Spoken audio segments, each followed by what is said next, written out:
Vamos começar então. Por favor, professor Nilson, fica à vontade. Acho que eu vou falar em pé. Essa minha cadeira é muito baixa, né? Você quer uma cadeira? Bem, ou a mesa é alta, né? Das duas coisas. Boa noite a todos e a todas. Eu quero inicialmente agradecer aos organizadores do evento, a Karina, que foi minha aluna na UNILA, e que atualmente está aqui no PROLAN, o Ailton, que é da ciência daqui da sociologia, e faz parte do grupo de estudo de Marx, né, Ailton? Então, mostra o marxismo penetrando aqui na USP, né? Como é que ele falou? Tirar o bolô? Da velha USP. Pode ser uma forma. Bem, o tema é atualidade da teoria marxista da dependência. Então, para falar da atualidade, temos que falar da teoria. É isso que eu vou tentar fazer no tempo que está reservado, que realmente é muito pequeno, mas eu vou tentar sintetizar. Certo? Bem, a teoria marxista da dependência foi formulada no fundamental entre o final dos anos 60 e o começo dos anos 70. E basicamente por autores brasileiros, por pensadores brasileiros que estavam no exílio, principalmente no Chile. Né? Entre esses autores se destacam o Teotônio dos Santos, o Irmão Marini e a Boia Bambira. Né? Eu vou me concentrar na posição, na formulação do Irmão Marini, não é só para puxar a brasa para a minha sardinha, porque ele foi meu orientador. É porque eu acho que, apesar de eu respeitar todos, né, o Teotônio foi meu professor, a Boia foi minha colega de doutorado e tal, mas eu acho que o Marini foi quem chegou mais longe na formulação da teoria marxista da dependência. Então, se ele chegou mais longe, eu acho que cabe na exposição dela concentrar sobretudo nele. Né? Bem, o Marini morreu jovem, morreu com 65 anos, foi o tipo de intelectual engajado que era muito comum nos anos 60, nos anos 50, aqui no Brasil e na América Latina. Né? O que eu quero dizer com isso? Né? É um intelectual que se baseia naquela tese histórica do Marx, uma das teses sobre Feuerbach, que o Marx dizia o seguinte: até agora os filósofos cuidaram de interpretar o mundo de alguma maneira, de várias maneiras. A partir de agora trata-se de transformar o mundo. Né? O Marini tinha essa visão. Ele achava que a busca de conhecimento era para ser colocada a serviço da luta pela transformação da realidade. Ou seja, não era uma busca de conhecimento meramente pelo conhecimento e meramente acadêmico. Né? Buscar o conhecimento para colocar a serviço da transformação. E eu tenho uma avaliação de que quem está comprometido com o objeto do estudo tem mais condição de chegar à verdade do que quem não está. O contrário do positivismo, que diz que quem se compromete não tem neutralidade, não tem isenção e tal. Eu acho que exatamente quem se compromete com o objeto, e sobretudo na área das ciências humanas, né, ele tem mais, se ele está comprometido com a mudança. Quem está comprometido com a mudança, certamente vai querer conhecer com mais profundidade a realidade, porque só se pode mudar se conhece a realidade. Então o Marini era desse tipo de intelectual. Né? Ele era pouco conhecido aqui no Brasil. Agora surge com todo o peso, nem só do Brasil, mas na América Latina inteira, o interesse pela teoria marxista da dependência. Eu tenho sido chamado a dar palestras, a participar de bancas. Agora mesmo acabei de participar de uma banca de qualificação na Universidade Federal da Bahia, participei de uma banca recente na Unicamp, em que as pessoas estão estudando Marini, a versão de Marini da teoria marxista da dependência. Né? Durante muito tempo ele ficou abafado. Primeiro pela ditadura.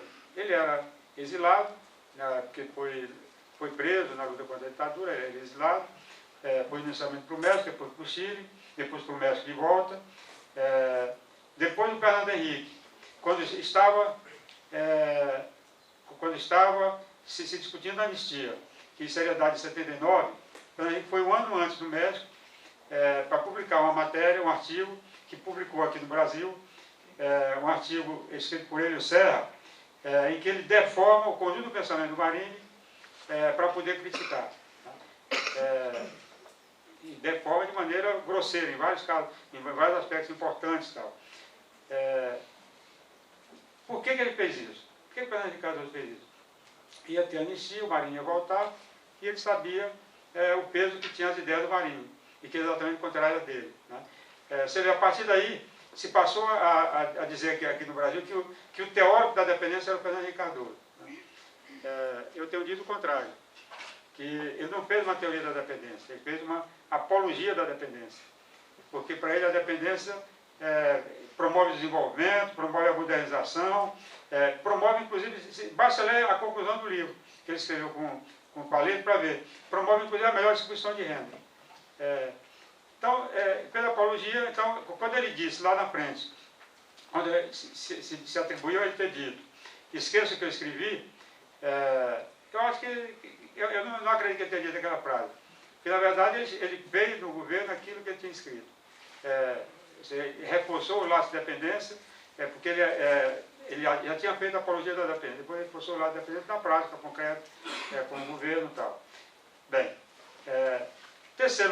no terceiro momento, se impôs o chamado neoliberalismo aqui na região.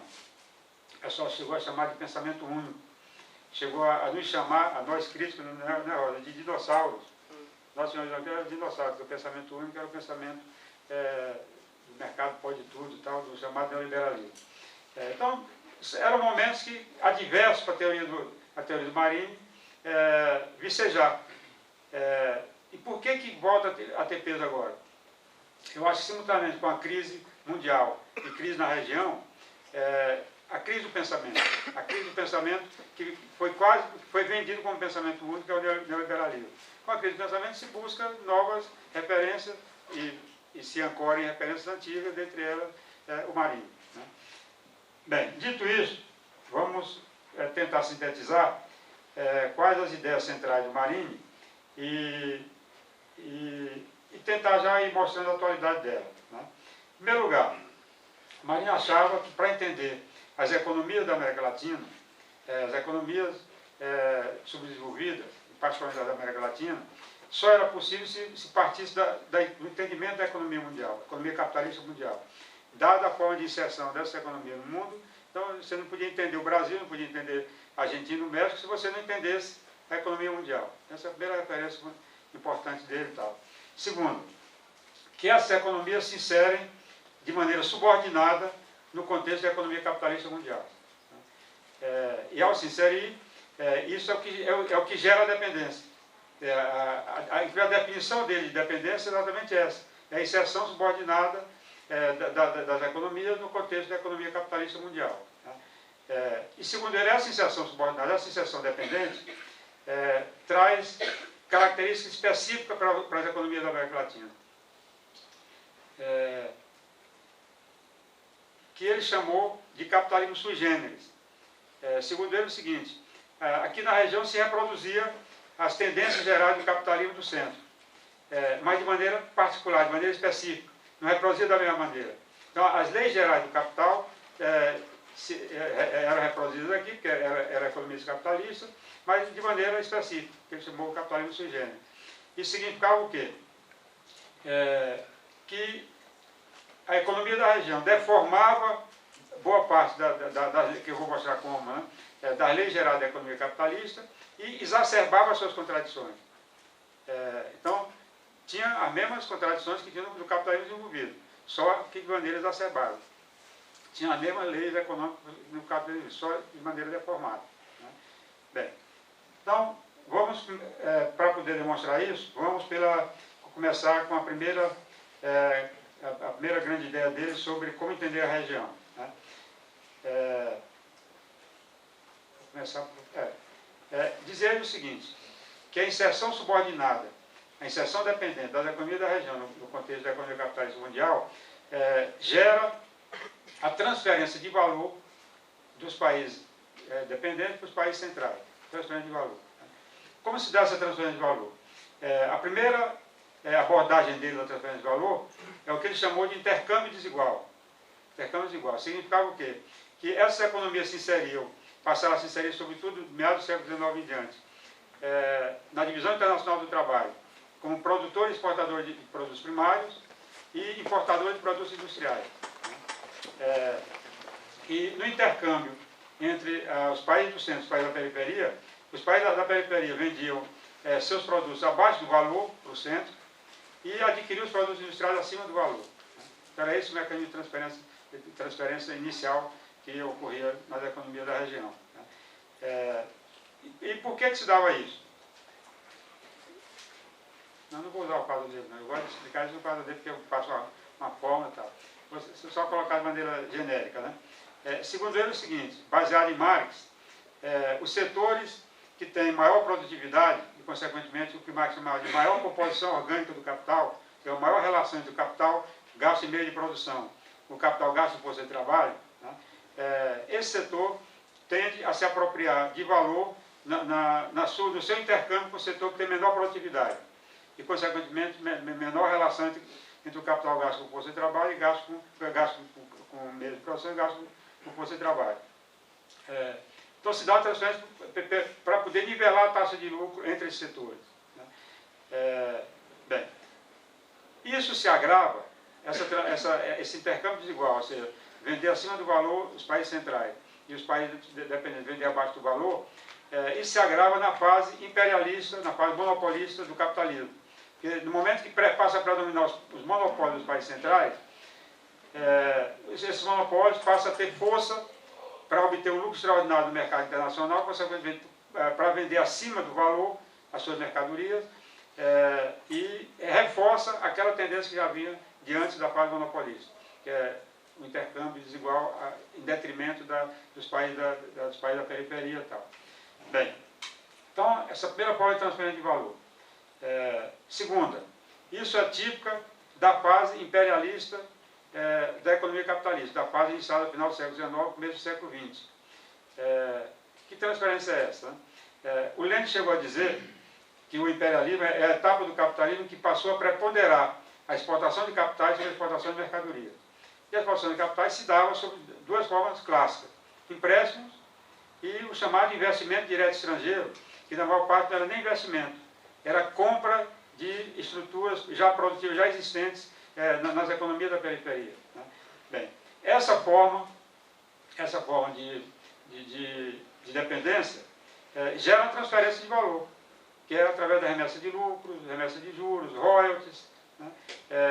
Que eu acho que passou a preponderar, passou a ter mais peso do que a transferência via intercâmbio desigual, né? Bem, então, essa formulação clássica do Marinho da transferência do valor.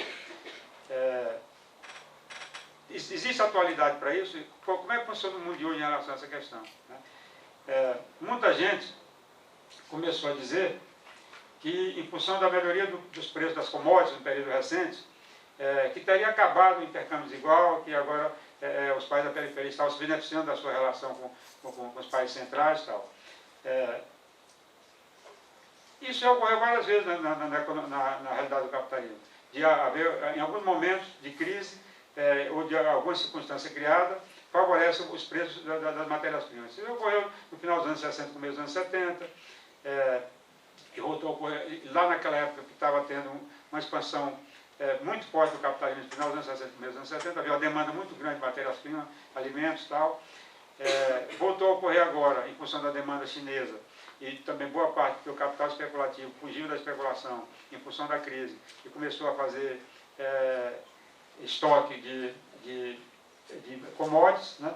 Então aumentou, mas começou a cair. Ou seja, é algo que não se sustenta. A melhoria da relação de troca entre os países da periferia e os países do centro ocorre em alguns momentos, mas não se sustenta na lógica do sistema capitalista mundial, né? E a outra forma, a transferência de valor via remessa de lucro, juros, etc., royalties, etc. Nunca houve tanto investimento direto estrangeiro nos países chamados em desenvolvimento, que são os países subdesenvolvidos, são os países dependentes, né? Como no período dos anos 90 para cá, né? O Deepak Nayak, que é um indiano, um economista indiano, pesquisador das economias, economia mundial e particularmente das economias subdesenvolvida, né? Ele fez um levantamento que, segundo ele, nos países chamados em desenvolvimento, que é o despacho para países dependentes, o estoque de capitais estrangeiros em 1990 era de 500 bilhões de dólares. Em 2010, 20 anos depois, era 6 trilhões de dólares. Que multiplicou por 12. Né? Ora, se aumentou, isso é só investimento direto estrangeiro, não está contando a dívida externa, o valor da dívida externa.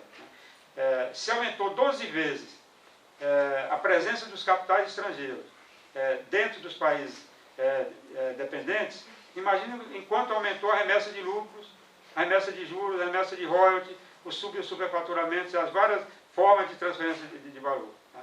Então, eu acho que o reforço dos laços de dependência no período recente, particularmente por essa via que eu coloquei, eu acho que torna atualíssima a teoria da dependência.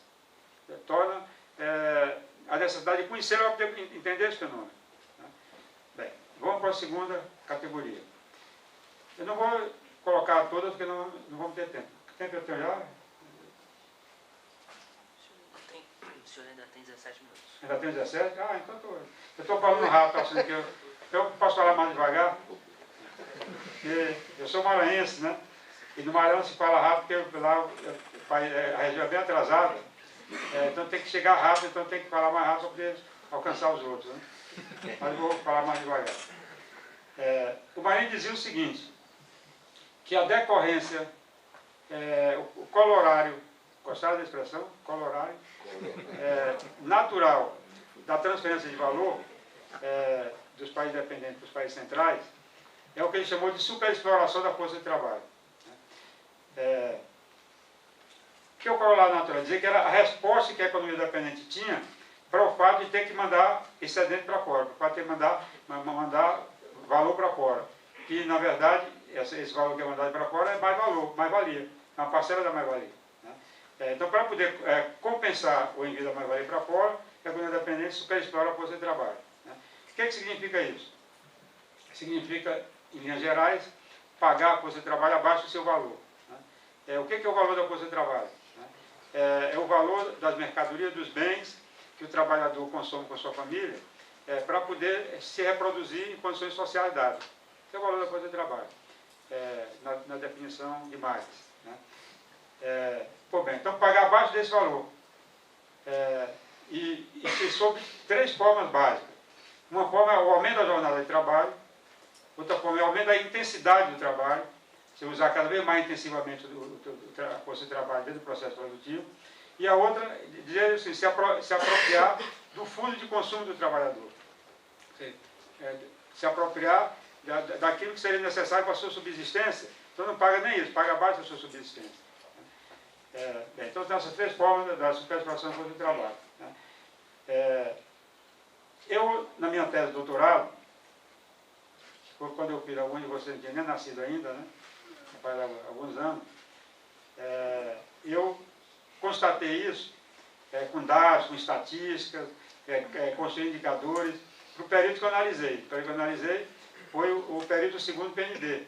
Mas para poder analisar o segundo PND, 74 a 75, eu analisei o período anterior, a fase do chamado milagre. Né? E naquela época era fácil demonstrar isso.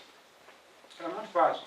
Aumentou a jornada de trabalho, aumentou a intensidade do trabalho, o salário foi, como eu dizia, arrochado, né? O salário foi arrochado, então era fácil demonstrar isso. No período atual, o pessoal diz, não, está vendo melhora na distribuição de renda, nos países, sobretudo aqueles países que houve alguma mudança política, está vendo o crescimento do salário real, então, supostamente é como se a superexploração tivesse desaparecido. Né?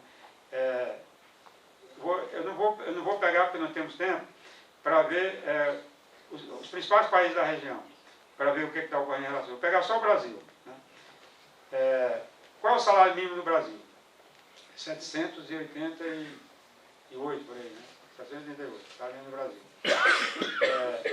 O DIESE, que é o Departamento Intersindical de Estudos Estatísticos e Socioeconômicos, calcula todo mês qual seria o salário necessário, de acordo com aquilo que está definido na Constituição, para poder garantir a subsistência do trabalhador e sua família.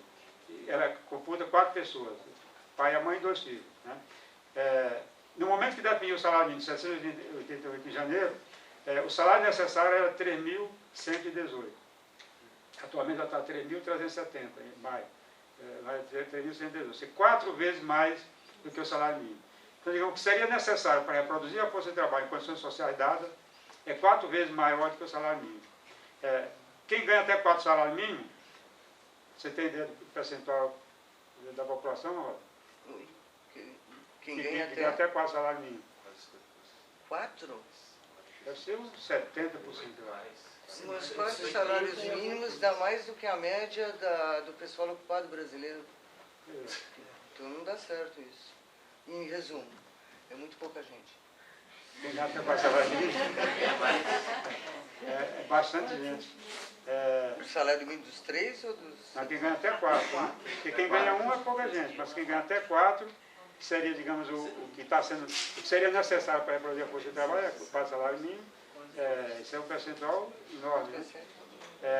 Bem, então é o seguinte, então isso é uma demonstração clara.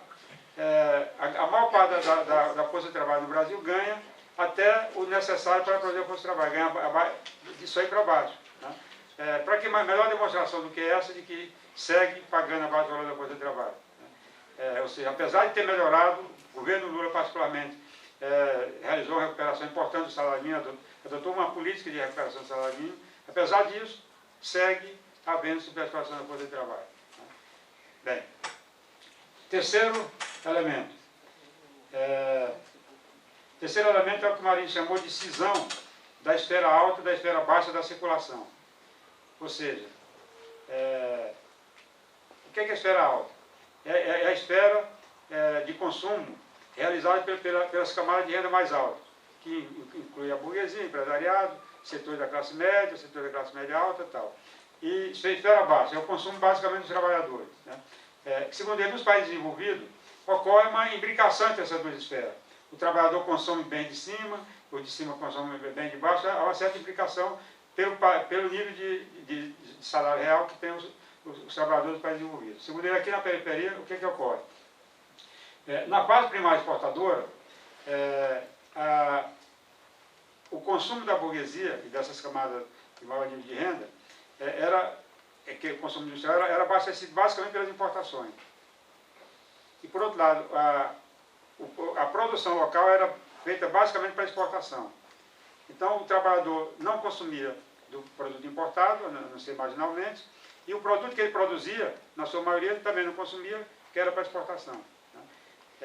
Então, qual era o resultado? Para o empresário que produzia produtos para exportação, pouco interessava o nível de consumo do trabalhador, porque não produzia para o consumo do trabalhador, então ele podia pagar o salário lá embaixo, porque o trabalhador só interessava como custo, não interessava como consumo, porque o trabalhador não consumia os bens que ele produzia, porque era para exportação. Né? Bem, aí vem a industrialização, supostamente viria a equacionar esse problema. Só que a industrialização se dá de maneira dicotômica. Um setor, que o Marx chamava de setor 2A, produz bens de consumo para a massa de trabalhadores, isso basicamente era sob controle nacional, esse setor que aqui no Brasil, em boa parte dos países se industrializaram antes da Segunda Guerra Mundial, e se monta um outro setor, particularmente depois da Segunda Guerra Mundial, que é o setor que produz bens de consumo para essas camadas mais elevadas, que era o chamado setor de bens de consumo duráveis, né? Que era automóveis, eletrodomésticos, etc. Né? Pois bem, esse setor vem se somar ao papel do setor exportador tradicional. O setor exportador tradicional não dependia do consumo do trabalhador, que vendia para fora. Esse setor aí também não depende do consumo do trabalhador, porque ele produz para as camadas de renda mais elevadas. Como ele não depende, ele pode jogar o salário lá para baixo, porque o salário para ele é só custo, não é consumo. Né? Bem, então isso se dá, enquanto isso, o setor que produz bem de consumo para o trabalhador tem que exportar, e para exportar tem que ter os subsídios governamentais, porque o trabalhador com salário lá embaixo não garante a realização plena do consumo desses produtos. Né? Bem, então, isso existe hoje ainda? Existe. O pessoal diz que surgiu como é, a nova classe média. Quanto é que ganha, né? Sincero, nova classe média? Um pouco mais que o salário. Um pouco mais que o salário. Isso é a nova classe média. Bem, bastou ter algum problema ao nível da economia mundial, que começou a trazer problemas para as exportações, que a situação cobra seu preço. No momento que vai depender do mercado interno, e passou a depender basicamente nos últimos anos, durante um determinado tempo pode funcionar, mas a partir de determinado tempo já não consegue mais funcionar, porque o mercado interno segue, apesar de ter melhorado o salário, segue sendo baseado na superfação da força de trabalho, segue sendo um mercado interno limitado. Então, isso, para pegar o caso do Brasil, for pegar os exemplos, a situação não seria muito diferente, né? Bem, última questão. Essa eu vou dedicar um pouco mais, que é uma questão controversa. Como resolver o problema? Porque tem várias outras temáticas que têm a ver com a teoria de Maria, mas não dá para abordar todas, né? Eu tenho quanto tempo ainda? 6. Sei. Então, vou tentar me concentrar. Que é a solução do problema. Qual era a solução clássica do problema da dependência aqui na América Latina, a partir do pensamento da CEPAL, pensamento semelhante, né? Você resolve o subdesenvolvimento da dependência pelo desenvolvimento, que você desenvolve através da industrialização, né? Só que veio a industrialização e a dependência continuou, né? Por mais que na fase inicial teve uma independência relativa, depois, sobretudo dos anos 50 em diante, a dependência continuou. Isso levou os próprios teóricos da CEPAL, o Celso Furtado principalmente, e o Raul Peretti, a se questionar sobre aquele caminho. Industrialização, que eles achavam que ia gerar independência, gerou, ao contrário, reforçou o laço de dependência. E principalmente a partir do momento que ela se dá sob o controle crescente do capital estrangeiro, sobretudo no setor de bens de consumo durável, né? Bem, qual foi a solução que o Marinho deu inicialmente?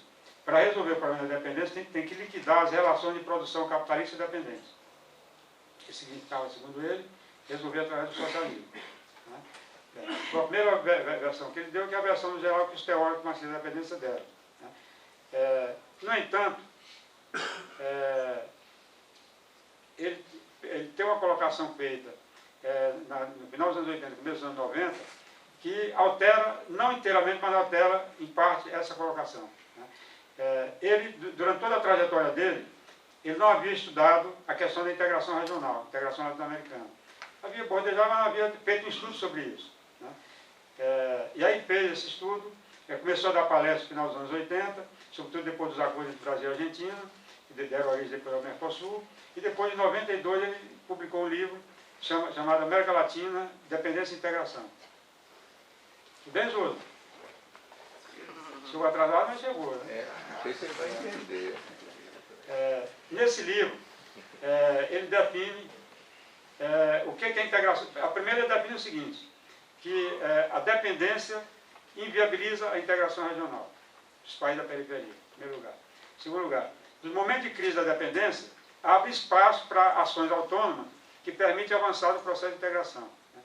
Terceiro, de que a integração é um instrumento de combate à dependência. Ele não diz que resolve, mas é um instrumento de combate da dependência, né? E aí ele define o que ele considera por integração, né? Integração para ele é o seguinte, não é o mero alargamento do espaço econômico, como pensava a CEPAL, como forma de gerar economia de escala, né?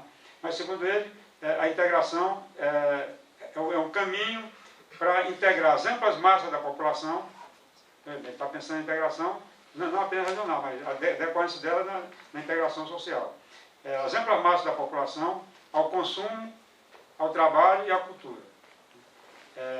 E dizer que para que isso ocorra, as massas têm que protagonizar o processo de integração. As massas populares têm que protagonizar o processo de integração. Ele dizia o seguinte, um processo de integração com essa característica diminui a superexploração da força de trabalho e melhora a distribuição de renda. Bem, então, ele não está dizendo que resolve, porque para ele o principal corolário da dependência é a superexploração da força de trabalho. Ele não diz que resolve esse problema. ameniza. Mas ele coloca isso como um momento. Se é um momento, pode ser considerado como uma etapa. Ele já tinha vislumbrado isso várias vezes no passado, mas não tinha colocado de maneira tão clara como ele colocou nesse livro. No livro dele, que ele escreveu em 69, sobre o movimento de revolução da América Latina, ele já tinha dito o seguinte: uma nova sociedade protagonizada pelas massas trabalhadoras, mas com espaço para pequena e média burguesia da região. Ora, se tem espaço para pequena e média burguesia da região, não era inteiramente socialista, era uma etapa. Ele foi militante do MIR, do Movimento de Esquerda Revolucionária do Chile, que abriu um debate muito grande ali nos anos 70, anos 80, sobre o caminho para derrubar o Pinochet. E aí tinha uma corrente do MIR, que achava que tinha que montar uma frente ampla e colocar a questão da democracia como elemento básico para unir as forças para derrubar a ditadura. E tinha uma outra corrente que achava que tem que ir para a luta armada e a luta pelo socialismo, né? Direto, imediato. Né? O Marini se somou com a corrente e colocava a questão na frente. Bem, então ele em algum momento ele nunca definiu claramente que tinha uma etapa, mas com elementos como esse, dá para caracterizar que o Marini chegou perto da ideia de ter uma etapa. Agora, que etapa? Não era da maneira que o Nacional de Desenvolvimento Clássico tratava a questão. Porque como é que o Nacional de Desenvolvimento Clássico tratava a questão? Não tratava como etapa. Tratava como forma de desenvolvimento das economias nacionais, construir a economia independente, o capitalismo autônomo, tratava do fundamental dessa maneira. Né? Para o Marini era uma etapa da luta pelo socialismo. Se no caminho do socialismo pode ter uma etapa. Né? Eu compartilho dessa ideia do Marini, que apesar de estar mais esboçada do que inteiramente definida. Né? E eu acho o seguinte, aí para concluir, que tem uma etapa, não como os clássicos pensavam, que não era etapa, era o desenvolvimento do capitalismo autônomo e tal. Eu acho que, ao dizer que é uma etapa, tem algumas características próprias desse período. Primeira característica, que é uma etapa no caminho da construção do socialismo. Esse momento de começar a romper com a dependência é um momento que você começa a construir uma etapa na direção da construção do socialismo. Teve um político brasileiro, que eu tenho a honra de presidir a fundação com o nome dele, Cláudio Campos, que definiu isso aí numa consigna. Ele colocou o seguinte: libertar o Brasil, construir o socialismo. Então, a ideia de libertar o Brasil, próximo da ideia de construir o socialismo. E ele dizia o seguinte: não existe uma muralha da China, como o Lenin tinha dito, entre uma etapa e a outra etapa. Né? Então, essa é a primeira característica. Segunda característica, o papel do Estado, que o Marini também levanta naquele texto dele sobre a integração. O papel do Estado. Lá no desenvolvimento clássico, não havia tão forte o domínio dos monopólios estrangeiros e nacionais sobre a economia. Eu estava começando a construir a economia industrial. Né? E para isso o Estado teve que cumprir um papel relevante. Só que no momento atual, eu acho que para poder viver esse momento, o papel do Estado tem que ser maior do que já foi no passado. Por quê? Porque você tem duas opções. Ou domínio de monopólios, não dá para você repartir cada monopólio em 500 empresas, dividir depois para cada trabalhador um pedacinho da empresa. Né? Ou domínio de monopólio, domínio do Estado.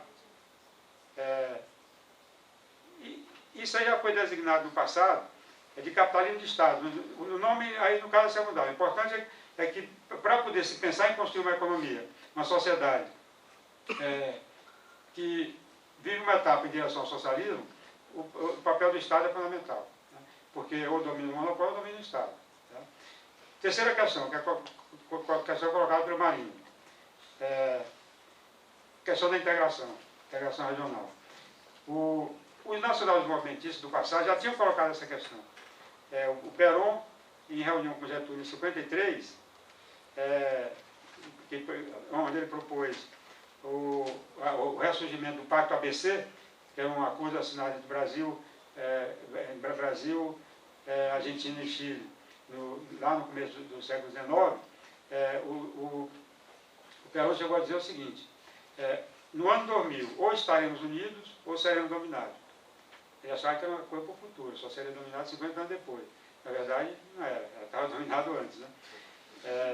O Marinho tem uma frase semelhante. Ele diz o seguinte, dada a situação mundial, em que se criaram mega blocos econômicos, em que se reforça o imperialismo, a dominação econômica dos grandes monopólios, né? Não teremos espaço para a sobrevivência dos povos latino-americanos, como brasileiro, argentino, chileno, etc., se não rompermos com a dependência, se não realizar o processo de integração. Então, para ele, coisa que ele nunca tinha colocado antes, para ele passou a ser fundamental a questão da integração. Né? Então, essas são três questões importantes que eu acho que caracterizam uma possível etapa, né, com essa visão de ir para o socialismo, que é uma visão diferente da visão tradicional que pensava a etapa, não como etapa, pensava a etapa como fim, ou seja, vamos construir um capitalismo independente, um capitalismo autônomo e tal. Bem, eu acho que já dei meu recado.